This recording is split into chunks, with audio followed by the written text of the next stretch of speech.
Good morning. How's everybody doing today? This is Stevie Breach coming to you here today with another video. I was really surprised last night. I watched SmackDown.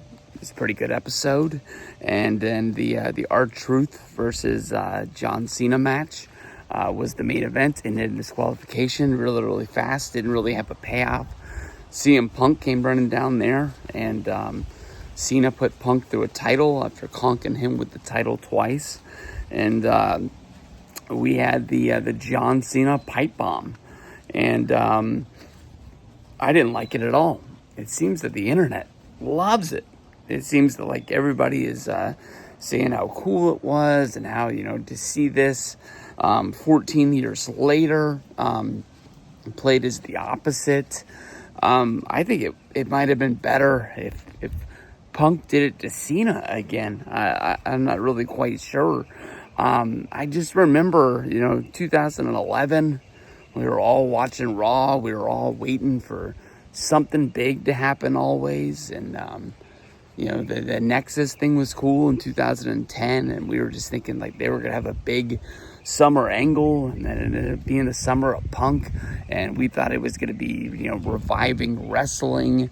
But then, Punk came back right away, and then they, kind of did everything they could do to try and kill CM Punk's momentum in the end of 2011.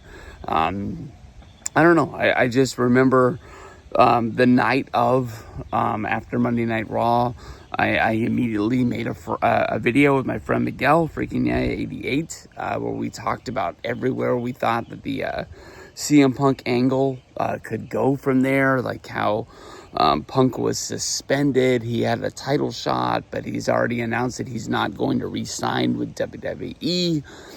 He's going to take the championship to the Indies, and I was going to say it could have been everything that the AJ Styles title run in TNA was, but I think that's like 2 or 3 years later. After that, they were trying to recreate what Punk had done. Dave Lagana, he had a podcast at the time in 2011. I don't think it lasted really all that long, but if you ever had any like dreams of what it's like to be on the other side of the wrestling business, he had a lot of stories. He interviewed a lot of the guys that were on the writing team in WWE. He had a lot of inside stories about what Vince was like and things like that. It was just like sporadic, out of the blue. It was almost like he knew what was going to happen because he had this set up. He loved that episode of Raw so much that night he had like at least 5 or 6 of his old writer buddies. He called them and they were all pumped about this revival to the wrestling business.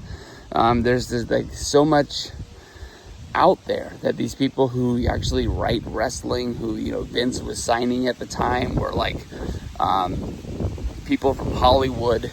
They wanted writing jobs. WWE was giving them a big money contract. They didn't know anything about wrestling. They didn't like wrestling. They just were on to the next job. And until they figured out that it was like a 24/7 ordeal where you're writing the episode as soon as an episode ends, and it's just nonstop grind until it's all done. But those guys were pumped, and they loved it. And it came out like the next morning after the thing. How he, called everybody, got it edited together, I got no clue. But this Cena thing, I'm not going to tell you what to like. I'm not going to tell you like what is good. I'm just going to tell you my opinion. It was like, it's like the way that Grimm used to make fun of Cena back in the day with like the "ha kids" and like this is his space kind of a deal. It was just like a super Kool-Aid, like lemonade, watered down feel of what the Punk thing was. This Cena seemed like he was just kind of like going through the motions. Punk actually, like he was like changing the game, and as you were watching it, you could feel the emotions of WWE changing. And in the long run, It might have got a little better over time. I think Punk wins the championship at Survivor Series at Madison Square Garden. He held it.